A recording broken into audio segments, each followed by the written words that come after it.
Basically, it is regarding IELTS writing task 2. In IELTS writing task 2, as you know, there are different types of questions and majority of students, they normally get confused कि हमने कौन से essay में कितने paragraphs बनाने हैं and उन paragraphs में हमने लिखना क्या है. Very important question, for example, is to what extent do you agree में क्या आएगा and do you agree or disagree वाले में क्या आएगा. Similarly, there are many questions and many queries, and if you are a beginner, then also this is a must watch video, and after this video you won't need any another video. From basic to the ending for scoring 8 band, I am going to discuss each and everything regarding IELTS writing task 2, चाहे आप academic हो चाहे आप general training हो. So now I'm going to share my screen so that we can discuss it more clearly, right? So first of all, we will start by discussing what are the main types of essays. जो normally writing task 2 में ऐसे आते हैं वो कौन कौन से types of ऐसे होते हैं. आपने सुना होगा ओपिनियन टाइप ऐसे. अब जो ओपिनियन टाइप ऐसे बेसिकली होता है वो होते हैं एग्री डिसएग्री टाइप वाले ऐसेस को हम बोलते हैं ओपिनियन टाइप ऐसे. अभी यू मस्ट स्टेट इसमें होता है you must state your clear opinion and support it. इस वीडियो में आपको इतनी ज्यादा क्लैरिटी हो जाएगी with proofs and with the evidences कि क्या चीजें सही है, क्या आप सही तरीके से कर रहे थे या आप कहां पर लैक कर रहे थे, आपके बैंड क्यों नहीं आ रहे हैं. तो इस वीडियो को एंड तक देख के जरूर जाना. ऑल्सो इन दिस वीडियो सभी के लिए एक अनाउंसमेंट भी है जो आपके लिए बहुत ज्यादा फायदेमंद हो सकती है. अब इसमें हमारे पास होता है एक चीज होती है स्ट्रॉन्ग ओपिनियन, जहां पे आपके पास क्वेश्चन टाइप होता है to what extent do you agree और डिसएग्री. इसमें क्या होता है some people, for example the question is some people believe that libraries are no longer necessary because online information is available. अब यहाँ पे आएगा to what extent do you agree or disagree. एक तो हमारे पास ये टाइप ऑफ ऐसे होता है. इसके बाद हमारे पास होता है बैलेंस्ड ओपिनियन वाला ऐसे, जिसमें हम बोलते हैं discuss your opinion on both sides but choose one clearly, जिसमें आपने एक को क्लियरली चूज करना होता है. सेकेंड टाइप ऑफ ऐसे आपका आ जाता है डिस्कशन टाइप ऑफ ऐसे. अब डिस्कशन टाइप ऑफ ऐसे में बेसिकली क्या होता है, question is discuss both views and give your own opinion. Normally जब आपको डिस्कशन टाइप क्वेश्चन आता है तो इसमें आपके पास ओपिनियन जरूर आपसे पूछते हैं कि दोनों व्यूज को डिस्कस करो and you have to state your own opinion as well. For example, some people think government should spend more money on the arts while others think it is a waste of money. Discuss both views and give your own opinion. ये काफी ज्यादा clear है कि इसमें आपने दोनों views को discuss करना होता है एंड आपने अपना ओपिनियन भी देना होता है. थर्ड टाइप ऑफ ऐसे हमारा होता है एडवांटेजेस एंड डिसएडवांटेजेस वाला. नॉर्मल फॉर्म आती है what are the advantages and disadvantages. For example, nowadays many people travel abroad for higher education. What are the advantages and disadvantages of this trend. Simple question आ गया. एक होता है हमारे पास आउटवे फॉर्म वाला, do the advantages outweigh the disadvantages. For example, more and more people are using smartphones for shopping. Do the advantages of this trend outweigh the advantages? इसके बाद फोर्थ टाइप ऑफ आपके पास ऐसे होता है problem cause या solution वाला ऐसे. ऐसा ही क्वेश्चन रिसेंटली 13 सितंबर वाले एग्जाम में आया था, लेकिन थोड़ा सा आईडीपी ने घुमा के डाला. कैसे डाला वो आपको बताने वाली हूँ. यहाँ पे एग्जांपल है traffic congestion is becoming a major issue in many cities. What are the problems and how they can be solved. लेकिन जो 13 सितंबर को क्वेश्चन आया था उसमें एक आपके पास स्टेटमेंट देके रखी हुई थी. इसके बाद व्हाट आर द प्रॉब्लम्स की बजाय आपको दिया हुआ था what problems it can cause. थोड़ा सा स्टेटमेंट को घुमा दिया था. इसको बोलते हैं हम टास्क रेलेवेंसी एंड अंडरस्टैंडिंग के बेस के ऊपर you can achieve your task relevancy में स्कोर. अब यहाँ पे दोनों चीजों में डिफरेंस है कि इससे what are the problems, be traffic congestion is becoming the major issue, what are the problems, या what problems it can cause, इससे कौन सी प्रॉब्लम्स आ सकती हैं. why is this आ सकता है and how can it be resolved आ सकता है. so there are variants in these cases. इसके बारे में बाद में डिस्कस करेंगे. Fifth question is double question type या जिसको बोलते हैं डायरेक्ट क्वेश्चन ऐसे. ये भी हमारे पास होता है. For example, many countries spend a lot of money on international sports events. Why do they do so, ऐसा वो क्यों करते हैं. Do you think it's a positive और नेगेटिव डेवलपमेंट. ये जनरल ट्रेनिंग वालों के लिए ज्यादा फ्रीक्वेंटली देखा जाता है पेपर में क्वेश्चन. नेक्स्ट इज मिक्स्ड ऐसे और कॉम्बिनेशन टाइप. फॉर एग्जाम्पल यहाँ पे लिखा है, एक स्टेटमेंट देके रखिए, some people believe that studying science is more important than studying arts. Do you agree और disagree? What are the advantages and disadvantages of studying science? मतलब ये आपके दो टाइप्स को कंबाइन करके भी क्वेश्चन आ सकता है. तो आईडीपी है, इंटरनेशनल लेवल का एग्जाम है, कुछ भी हो सकता है, expect anything any time. So all in all जो आपके पास ऐसे होते हैं, 6 मेन टाइप्स होती हैं, 2 इसकी सब टाइप्स होती हैं. फॉर एग्जांपल ओपिनियन ऐसे में आता है अग्री डिसएग्री, जिसमें टू व्हाट एक्सटेंट आ सकता है, डू यू अग्री और डिसएग्री आ सकता है. नेक्स्ट आ गया डिस्कस बोथ व्यूज, इसमें प्लस ओपिनियन का वेरिएंट भी आ सकता है, ओपिनियन पूछा भी जा सकता है, ओपिनियन पूछा नहीं भी जा सकता. तो जितना पूछा गया हो, जो पूछा गया हो उसके अकॉर्डिंग आपने लिखना है. हम डिस्कस करने वाले डिटेल में कौन से ऐसे का फॉर्मेट क्या होने वाला है एंड कितने पैराग्राफ्स आपको बनाने चाहिए to score 8 band. So next होता है एडवांटेजेस डिसएडवांटेजेस. एक तो नॉर्मल हो गया, एक आउटवे वाला हो गया, प्रॉब्लम सॉल्यूशन हो गया, समटाइम्स कॉज सॉल्यूशन हो जाता है, double question type and mixed, और यू कैन से कॉम्बिनेशन. सो तो सबसे पहले आपको मैं पहले इसका सोर्स बता देती हूँ कि मैंने ये जो प्रिपेयर किया है लेक्चर, ये मैंने किसके सोर्सेस से कैसे मैंने प्रिपेयर किया. सबसे पहले आईडीपी का स्ट्रक्चर का वाला एक आर्टिकल था, आप आईडीपी की ऑफिशियल वेबसाइट को खोल के इसको देख सकते हैं. मतलब ये मेरी इतनी रिसर्च करने के बाद ये मैं आपको प्रूफ के साथ ये वीडियो आपके सामने लेके, इसमें बहुत ज्यादा हार्डवर्क लगता है हमारा. तो I request you also to kindly like share, hype का बटन भी क्लिक कर दिया करो and subscribe to my channel, ताकि मुझे भी मोटिवेशन मिलती रहे, ताकि आपके लिए और अच्छा अच्छा कंटेंट में लेके आती रहूं. नेक्स्ट इज की why I can't get a band 8, ये भी एक आर्टिकल था आईडीपी के ऑफिशियल वेबसाइट पे. तो basically this is the 8 band lecture. 10 steps to writing a high scoring IELTS essay by the IDP, outlines good practices in paragraphing. तो basically ये IDP के आर्टिकल्स को मैंने डिटेल में स्टडी करा एंड उसके बेस के ऊपर आपके लिए एक मैंने प्रॉपर स्ट्रक्चर्स को प्रिपेयर किया है, ताकि इस वीडियो के बाद आपको कोई प्रॉब्लम ना आए कि कौन से ऐसे में आपने कितने पैराग्राफ्स बनाने हैं. सो एक जेनरिक हमारे पास टेबल जो फॉर्मेट होता है for every task two essay, for band 8 में बात कर रही हूँ. So no matter what type of essay it is, चाहे ओपिनियन ऐसे है, एडवांटेज डिसएडवांटेज है, an 8 band essay generally follows the following structure. एक आपके पास होता है पैराग्राफ क्या है, पर्पस ऑफ राइटिंग क्या होता है, एंड व्हाट आपने इंक्लूड इसमें क्या करना है. तो स्टार्टिंग करते हैं इंट्रोडक्शन से. इंट्रोडक्शन में आपने टॉपिक को करना होता है introduce, that means you have to write the general statement, you have to paraphrase the question, you have to state your position and you have to write thesis statement clearly. Thesis में क्या आता है, indicate करता है कि what the essay will do, मतलब आप आने वाले बॉडी पैराग्राफ्स में क्या लिखने वाले हो, वो होती है आपकी थीसिस लाइन. पैराफ्रेजिंग का मतलब ये हो गया कि आपको अंडरस्टैंड हो गया कि स्टेटमेंट का मतलब क्या था. जब आप अपना ओपिनियन को स्टेट करते हो या आउटलाइन करते हो कि ऐसे डिस्कस क्या करने वाला है, it will give you more clarity. And आपने इसको कंसाइज रखना है, नॉट मोर देन 4 सेंटेंसेस. 2 बहुत कम हो जाती है. सो बिटवीन 2 to 4 सेंटेंसेस आपकी इंट्रोडक्शन में इतना काम होना चाहिए. नेक्स्ट इज बॉडी पैराग्राफ 1, जिसमें आपने प्रेजेंट करना होता है अपना first main idea. Main idea के साथ आपने बॉडी पैराग्राफ को स्टार्ट करना होता है. उसके बारे में आपने आर्ग्यूमेंट है, साइड है, बेनिफिट है, प्रॉब्लम है, जो भी इसको लेके you have to write the main idea. Then आपने टॉपिक सेंटेंस को स्टेट करना है, एक्सप्लेन करना है, एग्जाम्पल देनी है, स्पेसिफिक एग्जाम्पल देनी है, link back to the main idea कि आपका मेन आइडिया क्या था. सिमिलर पैटर्न रहता है बॉडी पैराग्राफ 2 का, सिर्फ इसमें ये रहता है कि आपका सेकंड मेन रीजन आएगा, बाकी सारा फॉर्मेट इसमें सेम टू सेम रहेगा. That is the topic sentence, explanation, example and link back. Only 4 lines पर body paragraph, not more than 4 lines. तो सिर्फ 4 लाइनों में आपका एक बॉडी पैराग्राफ क्लियर हो जाता है. ये क्यों होता है, क्योंकि आपने जो सेंट्रल आइडिया देना है वो आपका एक ही सेंट्रल आइडिया होना चाहिए, not more than 1 idea in 1 paragraph. Body paragraph 3 जो होता है दैट इज प्योरली ऑप्शनल.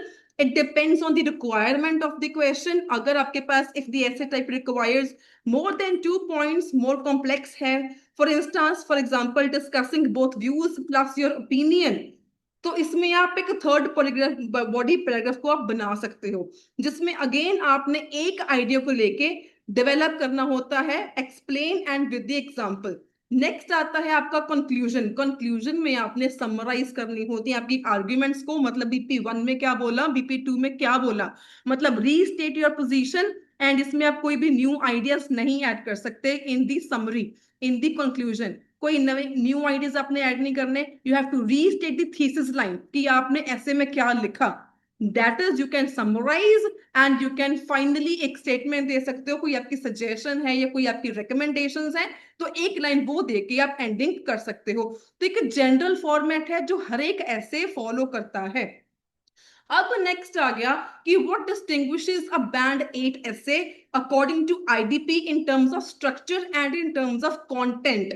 अब ये है कि why I can't get a band 8 and other IDP criteria के अकॉर्डिंग आपके 8 बैंड के पीछे क्या रीजंस हैं, आप इसको कैसे स्कोर कर सकते हो. सबसे पहली बात होती है टास्क रिस्पॉन्स. इसका मतलब होता है all parts of the prompt जो क्वेश्चंस दिए गए हैं are fully addressed. The position, opinion is clear throughout. आपके ideas well developed हैं, relevant ideas हैं, support कर रहे हैं आपने specific examples के साथ and no major over generalization. मतलब आपने general lines add नहीं करी हुई हैं, to the point आपने लिखा हुआ है. Next is cohesion and coherence. इसका मतलब होता है logical sequencing of the paragraphs. जिसमें क्लियर सेंट्रल पॉइंट होता है. ईच पैराग्राफ का good using of linking devices होते हैं बट नॉट आपने इनको ओवर यूज नहीं करना होता. ये नहीं कर सकते हर एक लाइन के पहले कोई ना कोई आप लिंकर डाल दो या लिंकिंग वर्ड लिख दो हर एक लाइन के पहले. जहां पर जरूरत है जितनी जरूरत है उतना ही डालना आपने, जबरदस्ती नहीं करनी है. Next is lexical resources. मतलब using wide range of vocabulary, some less common lexical items, accurate collocations में हमेशा बोलती हूँ यही एक कारण है जिससे कई बच्चों के 6 से 6.5 बैंड ही रह जाते हैं. तो फ्यू एरर्स आपके वर्ड चॉइसेस में हो सकते हैं या स्पेलिंग्स में हो सकते हैं. एंड ओवरली मेमोराइज्ड फ्रेजेस जो आप बहुत टफ क्रैम कर लेते हो ना गूगल में से या यूट्यूब में से कोई जो आपको फ्रेजेस सिखाता है, तो वो चीजें आपको सिर्फ 6 तक लेके जाएंगी मैक्स टू मैक्स. इससे ज्यादा आपके बैंड नहीं आएंगे. तो 8 बैंड के लिए अवॉइड करो ओवरली ज्यादा कॉम्प्लेक्स जो मेमोराइज करके फ्रेजेस लिखते हो. ना ही टास्क 1 में ऐड करो ना ही उसको टास्क 2 में आप ऐड करो. Next is grammatical range and accuracy. You have this variety of sentences. Simple भी ऐड करो, कॉम्प्लेक्स भी ऐड करो एंड ज्यादा सेंटेंसेस जो है आपके एरर फ्री होने चाहिए. मतलब मिस्टेक्स आपकी कम से कम होनी चाहिए. Occasional errors allowed but minimal. जैसे राइटिंग एरर सम टाइम हो जाता है तो वो आपका अलाउड है लेकिन कम से कम, ज्यादा आप मिस्टेक्स नहीं कर सकते हो. अब आपका नेक्स्ट आ गया. अब हम प्रॉपरली ऐसे टाइप के अकॉर्डिंग डिस्कस करने वाले हैं कौन से ऐसे में कितने पैराग्राफ आएंगे और उसका क्या फॉर्मेट रहेगा. Let's discuss opinion type of ऐसे.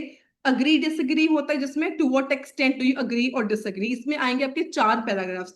स्टार्टिंग करोगे इंट्रो के साथ जिसमें हमने थीसिस लिखनी है. थीसिस में आपने प्रॉपरली बताना है कि आप एग्री कर रहे हो या डिसएग्री कर रहे हो या पार्टली एग्री कर रहे हो. ये चीज बहुत ही ज्यादा इंपॉर्टेंट है, बहुत ही ज्यादा. तो इसको ध्यान से समझ लेना. इसके बाद आपका आप जो आ जाएगा सेकंड इज आर्ग्यूमेंट. मतलब आपको जो फर्स्ट जिसको सपोर्ट कर रहे हो उसके रिगार्डिंग आपका आएगा फर्स्ट पैराग्राफ.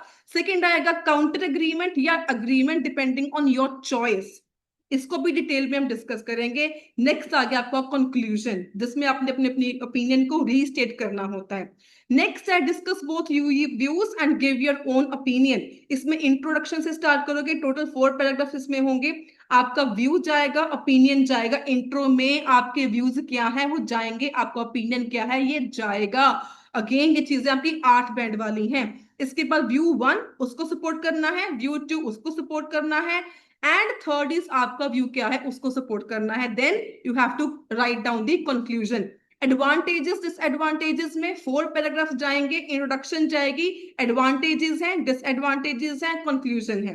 प्रॉब्लम सॉल्यूशन या कॉज सॉल्यूशन में भी 4 पैराग्राफ जाएंगे. इंट्रोडक्शन है, डिस्क्राइब द प्रॉब्लम जाएगी, उसके बाद सॉल्यूशंस जाएंगे एंड आएगा आपका कंक्लूजन. जब आपका 2 क्वेश्चन ऐसे है, डायरेक्ट क्वेश्चन ऐसे है, तो फर्स्ट में intro paraphrase plus mention both the questions. आपने दोनों क्वेश्चंस के आंसर को यहाँ पे लिखना है. अगर पोजीशन को स्टेट करना है तो कर सकते हो एंड आपने फाइनली एग्जांपल्स के साथ अपने क्वेश्चंस को प्रॉपरली डिटेल में आपने एक्सटेंड करना है. जब आपके पास मिक्स्ड क्वेश्चन आ जाता है, ओपिनियन प्लस आपके पास एडवांटेजेस डिसएडवांटेजेस आ गया, इसमें आपके पास पैराग्राफ जो है वो 5 बन सकते हैं. इंट्रो का बनेगा, एडवांटेज बनेगा, डिसएडवांटेज बनेगा, आपका ओपिनियन का बनेगा, या बता सकते हो कि कौन सा वेटेज किसकी ज्यादा, आप किसको ज्यादा वेटेज दे रहे हो. राइट। तो ये आपकी चीज बनेगी, अलग अलग पैराग्राफ्स को लेके क्या क्या आपके फॉर्मेट होने वाले हैं। सबसे बड़ी problem, many students get confused about whether they must balance their essay with one paragraph agreeing and the other disagreeing in do you agree or disagree question, and in question type to what extent do you agree or disagree वाला essay। मतलब ज्यादातर students जो मेरे से question पूछते हैं उनका ये क्वेश्चन होता है कि मैम अगर हमारे पास अग्री डिसएग्री वाला क्वेश्चन आ गया, इसको कैसे करना है, to what extent do you agree disagree वाला आ गया, इसको कैसे करना है, दोनों में डिफरेंस क्या है, इनको लिखना कैसे है। तो आपकी इस डाउट को मैं क्लियरिफाई करने वाली हूँ according to the IDP. IDP ने क्या आपको कह के रखा हुआ है, आपने सिर्फ वही देखना है और आपने कुछ नहीं देखना। तो सबसे पहली बात अगर मैं बेसिक समझाऊं आईडीपी को लेके एंड आईएलटीएस की ऑफिशियल गाइडलाइंस को लेके, जो दोनों अग्री डिसएग्री वाले ऐसे हैं, टू व्हाट एक्सटेंट वाले, इसको हम बोलते हैं ओपिनियन ऐसे की कैटेगरी में ये आपका आ जाता है। And IELTS examiners do not require you to discuss both views unless the question specifically says discuss both views। जब तक आपको क्वेश्चन में नहीं पूछा जाता कि दोनों व्यूज को डिस्कस करो, ये जरूरी नहीं है कि आप हर बार दोनों व्यूज को डिस्कस करना जरूरी है। जितना पूछा गया है आप उतने अकॉर्डिंग चल सकते हो। इट्स नॉट कंपल्सरी कि आपने ऐसे को बैलेंस करना है। Balancing is not important. Next आ गया व्हाट दे एक्चुअली नीड। जो आईएएस एग्जामिनर्स हैं उनको एक्चुअली चाहिए क्या। First of all they need a clear position. मतलब आपका ओपिनियन क्या है जो विजिबल होना चाहिए इंट्रोडक्शन से लेके कंक्लूजन तक। ये नहीं कि आपने इंट्रो में कुछ और बोला, पैराग्राफ्स में कुछ और लिख रहे हो एंड कंक्लूजन में आप कुछ और लिख रहे हो। इसे ऐसे करोगे तो टास्क रिस्पॉन्स में आपके बैंड्स नहीं आएंगे। सेकेंड इंपॉर्टेंट पॉइंट जो आईडीपी आपसे चाहता है, consistent development of that position through out the body paragraphs. जो आपने अपना पोजीशन बोला इन द इंट्रोडक्शन, आईडीपी चाहता है कि आप उसी को लेके पूरा ऐसे लिखो including the body paragraphs. So इससे आपने बेसिकली आइडिया क्या लगाना है, you have to write body paragraph 1, body paragraph 2 in support of your opinion. Example, अगर आप फुली अग्री करते हो तो आप फुली अग्री के दोनों बीपीस बना सकते हो and still you can gate a band 8। And अगर आप पार्टली अग्री करते हो तब आप बीपी 1 को बीपी 2 को अकॉर्डिंगली ब्रेक कर सकते हो and still you can gate a band 8। It's important that आप इसको मेंशन करो इटसेल्फ इन द इंट्रोडक्शन कि आप टोटली एग्री करते हो या पार्शियली एग्री करते हो। इसको मेंशन करो इन द इंट्रोडक्शन एंड इसको थ्रू आउट योर ऐसे इंक्लूडिंग द बॉडी पैराग्राफ्स आपने इसको सपोर्ट करते हुए इसको लेके चलना है। ये ना हो कि आपने स्टार्टिंग कहीं और से करी, आप बीच में कुछ और कर रहे हो, एंडिंग में कुछ और कर रहे हो। So how to handle do you agree और डिसएग्री वाला ऐसे इसका स्ट्रक्चर क्या रहने वाला है। इंट्रोडक्शन में पैराफ्रेज करोगे, थीसिस में क्लियरली स्टेट करोगे आपका ओपिनियन क्या है, आप अग्री कर रहे हो, डिसअग्री कर रहे हो या पार्टली अग्री कर रहे हो। बीपी 1 में जाएगा first reason supporting your opinion, BP 2 में जाएगा second reason supporting your opinion, and in conclusion you have to restate your opinion clearly. That means अगर आपने अग्री से स्टार्ट किया कि I agree with the given statement, तो यहां पर भी अग्री आएगा, यहां पर भी एग्री आएगा, यहां पर भी आपने बताना है कि therefore I agree with the given statement. तो आपने स्टार्टिंग से लेके एंडिंग तक प्रॉपर इसको डेवलप किया सिर्फ एग्री को लेके अपने माइंड में। इट इज इंपॉर्टेंट कि आप क्वालिटी देखो नॉट द क्वांटिटी। आईडीपी क्या चाहता है उसको समझो। आईडीपी का ये मकसद नहीं है कि आप बैलेंस करो ऐसे को, आईडीपी क्लैरिटी चाहता है, बैलेंस नहीं चाहता। सिंपल सी बात है, right? So next is you don't have to write one agree and one disagree if you fully agree। अगर आप fully agree करते हो तो एक agree कर दोगे, दूसरा agree disagree कर दोगे, या दो agree के बना दोगे, तीसरा disagree का बना दोगे। ऐसे आपने नहीं करना। अगर आप अग्री करते हो तो आपके both paragraphs can be in the support and still you can get the band 8। And if you try to balance without a clear thesis, अगर आप बैलेंस करने की कोशिश करते हो लेकिन अगर आपने इसको थीसिस में नहीं लिखा, इन कंक्लूजन आपने नहीं लिखा, then examiner might get confuse and you can lower score for task response. मतलब की इज क्लैरिटी, आपने अपने क्लैरिटी अपने पॉइंट्स को क्लियर करके चलना है। नेक्स्ट आपका आता है how to handle to what extent do you agree और डिसएग्री वाला क्वेश्चन। सो यहाँ पे आपके पास जो question allows the degree of agreement, आप कितना हद तक अग्री करते हो या कितना हद तक आप डिसअग्री करते हो। फॉर एग्जाम्पल स्ट्रॉन्गली अग्री या strongly disagree, format same as above रहेगा, both BP1 BP2 support your side रहेगा। पार्टली एग्री करना है, right BP1 agree points, BP2 का डिसएग्री के points, but you must show in introduction and conclusion which side is stronger. ये आपने intro में and conclusion में बता के चलना है कौन सी साइड स्ट्रॉन्ग है एंड कौन सी साइड स्ट्रॉन्ग नहीं है, एंड आप किसको लेके चल रहे हो। अपना पोजीशन, अपना opinion from the intro till the conclusion आपका क्लियर होना चाहिए। सो फॉर एग्जाम्पल आपका सेम रहेगा, अगर इंट्रो में आप बोल रहे हो I partly agree, for example although technology has benefits I believe it also creates serious issues, तो BP1 आ जाएगा पॉइंट्स ऑफ अग्रीमेंट, BP2 आ जाएगा points of conclusion, and in the conclusion you have to show to the extent overall I agree to a large extent but drawbacks cannot be ignored। तो कौन सी side ज्यादा थी, मतलब यहाँ पे extent का main notice आपने रखना कि एक्सटेंट है तो आपने बताना कि कौन सी साइड की आपके माइंड में वेटेज ज्यादा है। इसके बाद आपका आता है weightage of agreement and disagreement. According to IDP band descriptors what matters is clarity and consistency of your position. आपकी बैलेंसिंग जो है वो मैटर नहीं करती है, व्हाट मैटर इज कि आप कितनी क्लैरिटी से एंड कितनी कंसिस्टेंसी से अपनी पोजीशन को स्टेट करते हो from again the introduction to the body paragraphs to the conclusion. इसमें आपने अपने जो अग्री के पॉइंट्स है फुल अग्री कर रहे हो या फुल डिसएग्री कर रहे हो, that means both BP1 BP2 आपके सेम साइड जाएंगे, still you can gate a band 8। अगर पार्टली एग्री करते हो तो वन पैराग्राफ अग्री का जाएगा, दूसरा डिसएग्री का जाएगा, but conclusion must show which is stronger. ये आपका यहाँ पे टू व्हाट एक्सटेंट वाले में ये चीज आपकी ज्यादा जरूरी है, इसको आपने इग्नोर नहीं करना है।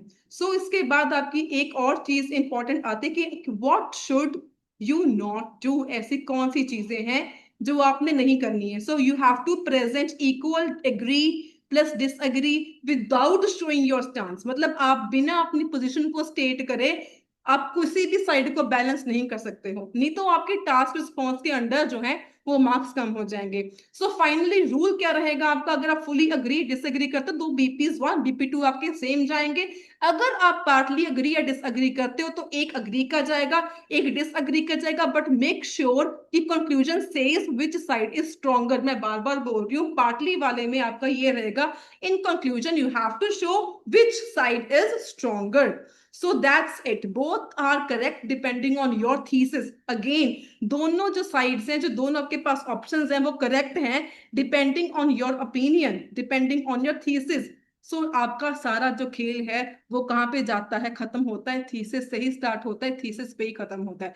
That means आपकी position, आपने आपका ओपिनियन आपने इंट्रोडक्शन में ही क्लियर कर देना कि आप स्ट्रांगली कर रहे हो या आप पार्टली एग्री कर रहे हो या अग्री कर रहे हो या फिर डिसएग्री कर रहे हो। एंड इसका आपने जो key is clarity of your opinion not balance. हर बारी बैलेंस करना 50-50% अगर आप करते हो, 70-30% अगर आपको किसी ने भी सिखाया हो तो उस चीजों को आप अब खत्म कर दो, वो चीजें आपके लिए सही 8 बैंड के लिए नहीं है। स्टिल अगर आपके सिर्फ 5 बैंड पर अगर आपका स्कोर अगर स्टक है तो इन चीजों को इस फॉर्मेट को यूज करो, इतने से ही आपका 1 से 1.5 तक का बैंड स्कोर इंक्रीज हो जाने वाला है।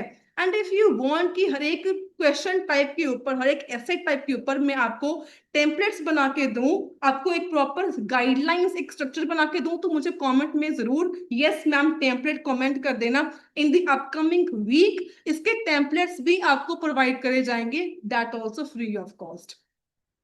सो बेसिकली कंफ्यूजन आपकी आती कहां से है कि in opinion essays do you agree और डिसएग्री या to what extent do you disagree. इसमें स्टूडेंट्स क्या पूछते हैं कि should I write one body paragraph for agree and other for disagree, मतलब काउंटर अग्रीमेंट। अगेन इसका आंसर मैं आपको बता चुकी हूँ कि कई ट्रेनर्स जो हैं आपको सजेस्ट करते हैं कि बैलेंस करो, बट आईडीपी जो एग्जामिनर्स हैं they don't require it unless the question specifically says discuss the both views। मतलब अगर आप बैलेंस लेके चलते हो तो ये आपकी आईडीपी के ऑफिशियल गाइडलाइंस में इसका कुछ भी आपको दिया दे के नहीं रखा गया कि आपने बैलेंस करना है, 50% जाना है, 30% जाना है, 70% जाना है। इसके बारे में आईडीपी ने कुछ मेंशन नहीं किया हुआ, तो आपने भी इसके बारे में सोचना ही नहीं है। What IDP actually want is, according to the band descriptor, आपका सबसे important thing is clear opinion stated in the introduction and repeated in the conclusion. आपका ओपिनियन क्लियरली स्टेट होना चाहिए। कंसिस्टेंसी मतलब your body paragraphs must support your view. जो आपने view बोला in the introduction, आपके बॉडी पैराग्राफ्स उस चीज को सपोर्ट करने चाहिए। You do not lose marks if you only write body paragraph supporting your side। अगर आप फुली अग्री जाते हो या फुली डिसअग्री जाते हो, इससे आपका बैंड कम नहीं होते, इससे आपके मार्क्स कम नहीं होते। अगर आप पार्टली अग्री करते हो, डिसअग्री करते हो, you may include a counter agreement but it is must be linked back to show why your position is stronger, right. तो ये चीज आपका हो गया। So in the final conclusion, जो काउंटर अग्रीमेंट वाला पैराग्राफ है वो ऑप्शनल है, मैंडेटरी नहीं है। You can only include it if your thesis is balanced है या पार्शियल है। फॉर बैलेंस पार्शियल का मतलब सेम ही होता है। फॉर एग्जाम्पल अगर आप बोलते हो I agree to some extent but there are some drawbacks too, इस केस में आप काउंटर वाला पैराग्राफ बना सकते हो अगर आपने थीसिस में इसको लिख के रखा है तो। or if you want to acknowledge the opposite side quickly before refuting it। चलो बेसिकली ये हो गया कि अगर आपने थीसिस में बता दिया तो उसको कर सकते हो, अदरवाइज आई थिंक कि बैलेंस करना is not the structure. IDP wants is again the clarity and the consistency of your position. इसके बाद आपका आ गया करेक्ट, जो ऑप्शन 1 है, आप फुल अग्रीमेंट वाला, डिसएग्रीमेंट वाला, सिंपलेस्ट है, सेफ है। आप कौन सा स्ट्रक्चर जो है इसमें यूज कर सकते हो? इंट्रो, अपना क्लियर ओपिनियन स्टेट कर दो। BP1 में reason 1 supporting your opinion, BP2 में reason 2 supporting your own opinion, and in conclusion restate your opinion. No counter argument paragraph at all. This is the safest 8 band आपके पास option. Second option आपके पास एक ये भी है जिसमें आप काउंटर बना सकते हो, बट आपको सेफ साइड मैंने ऑलरेडी बता दी कि आपने क्या करना है एंड आपने कैसे करना है। नेक्स्ट आपको एक डाउट 3 आता है कि अगर आपके पास क्वेश्चन आ जाए कि what are the advantages and what are the disadvantages, और do the advantages outweigh disadvantages, key here is कि क्या आपने प्लूरल्स को कंसीडर करना है कि नहीं कंसीडर करना है। ये भी बहुत सारे स्टूडेंट्स के डाउट होते हैं, तो इसको भी आप प्रॉपरली क्लियर कर देंगे कि क्या इसमें एक्चुअली में आईडीपी क्या चाहता है। So if the question says what are the advantages and disadvantages, the word advantages and disadvantages are plural but you don't need to write 4 to 5 points each. बेशक आपके एडवांटेजेस हैं, डिसएडवांटेजेस हैं, इसका मतलब ये नहीं होता कि आपने 4-5 एग्जांपल्स लेके चलो, 4-5 एडवांटेजेस, 4-5 डिसएडवांटेजेस को लेके चलो। आपने सिर्फ करना क्या है, बेसिकली आईडीपी क्या चाहता है आपसे, what IDP and examiner wants is well developed ideas. That means जो आपका development of the idea depth है उसकी वेटेज ज्यादा है आपके नंबर ऑफ आइडियाज को लेके। इसको समझना बहुत जरूरी है। वन क्लियर आइडिया पर paragraph explained with reasoning and example. हमेशा आईडीपी का यही रूल था स्टार्टिंग से ही कि आपका एक सेंट्रल आइडिया हो, एक मेन आइडिया हो, उसको प्रॉपरली एग्जांपल के साथ, एक्सप्लेनेशन के साथ लिंक बैक करके डेवलप करा हो एक ही आइडिया को full in the paragraph. So 2 strong advantages and 2 strong disadvantages या even 1 भी आपका is perfectly fine। So आप बेसिकली क्या करो, एक एडवांटेज एंड एक डिसएडवांटेज लेके चलो, उसको प्रॉपरली आप डेवलप करो, that is perfect according to the IDP. So why 1 idea पर पैराग्राफ? आईडीपी क्या कहता है कि each paragraph should have a central clear topic. हर एक पैराग्राफ का एक सेंट्रल क्लियर टॉपिक होना चाहिए। अगर आप मल्टीपल स्मॉल एडवांटेजेस डालते हो एक ही पैराग्राफ में, इट लुक्स अनडेवलप्ड, वो डेवलप नहीं होता। So instead 1 main idea, extend with explanation, example, and you can get the band 8 for coherence। Next आ गया what is the correct format for advantages and disadvantages वाला ऐसे। Standard जो format रहेगा 4 paragraphs इसमें आएंगे, इंट्रोडक्शन आएगा, बॉडी पैराग्राफ 1 एडवांटेज वाला आएगा, जहां पर आपने सेंटेंस टॉपिक से स्टार्ट करना है, one major advantage is dash dash dash, explain करोगे कि ये एडवांटेज क्यों है, एग्जांपल दे दोगे, link back to show the impact. Body paragraph 2 में अगेन एक डिसएडवांटेज आएगा, टॉपिक सेंटेंस मतलब on the other hand a significant disadvantages dash, मतलब जब भी आपने बॉडी पैराग्राफ को स्टार्ट करना है, start with your main central idea. ये आईडीपी का फॉर्मेट ही यही है, एक्सप्लेन करोगे, एग्जांपल दोगे, लिंक बैक करोगे मेन आइडिया के साथ। सो एंडिंग में आपने समराइज करना है। अगर पूछा जाता है कि do the advantages outweigh disadvantages, you must clearly state your opinion here. Conclusion में आपने क्लियरली अपना ओपिनियन कंक्लूजन में स्टेट कर देना है कि क्या इसके एडवांटेजेस ज्यादा हैं कि डिसएडवांटेजेस ज्यादा हैं। If the essay ask do the advantages outweigh disadvantages, you must still explain at least one advantage and one disadvantage, इसको डेवलप करना है properly. Then in the conclusion clearly state करो कि एडवांटेजेस स्ट्रॉन्गर हैं या disadvantages stronger हैं। जो body paragraph रहेंगे, जो फॉर्मेट रहेगा वो सेम रहेगा, वन पैरा एडवांटेज रहेगा, वन पैरा डिसएडवांटेज का रहेगा। इट्स जस्ट दैट कि आपने कंक्लूजन में क्लियरली स्टेट करना है कि एडवांटेजेस ज्यादा स्ट्रॉन्ग थे या डिसएडवांटेजेस ज्यादा स्ट्रॉन्ग थे। सो आपके लिए कुछ टिप्स हैं। Plural in the question does not mean कि आपने ज्यादा लिखना है, always aim for quality over quantity. One develop full advantage plus one developed disadvantage enough for band 8। if time permits, two on each side आप कर सकते हो in two separate paragraphs, each is fine but not necessary, जरूरी नहीं है। सो golden आपके लिए rule क्या है, according to the IDP, one central idea पर पैराग्राफ, मतलब आपका development of the idea is more important than number of your ideas. So that's all for today's video. आपको आई थिंक समझ में आ गया होगा कि कौन सा टाइप्स ऑफ एसेज होते हैं, कितने टाइप्स ऑफ एसेज हैं टोटल, किस ऐसे में कितने पैराग्राफ्स आएंगे, एंड क्या आपकी जो क्वेरीज थी वो पूरी फुलफिल मैंने इस वीडियो में करी कि नहीं करी, मुझे कमेंट में जरूर बताना। स्टिल अगर आपका कोई क्वेरी रह गई है तो मुझे कमेंट करके बता देना कि मैम अभी हमारी ये क्वेरीज हैं, तो इसको मैं आने वाली कुछ वीडियोस में जरूर कवर कर दूंगी। And one of the most important thing is if you want me to make the next video on the template, one template for all types of essays, so do comment me yes ma'am template video, definitely upcoming videos में ये जरूर आएगा। and this is my contact number for writing task 1, I want a volunteer, if you are interested you can contact me on the given number below। so that's all for the day, stay happy, stay healthy, do subscribe, like and share my channel for more amazing content on IELTS।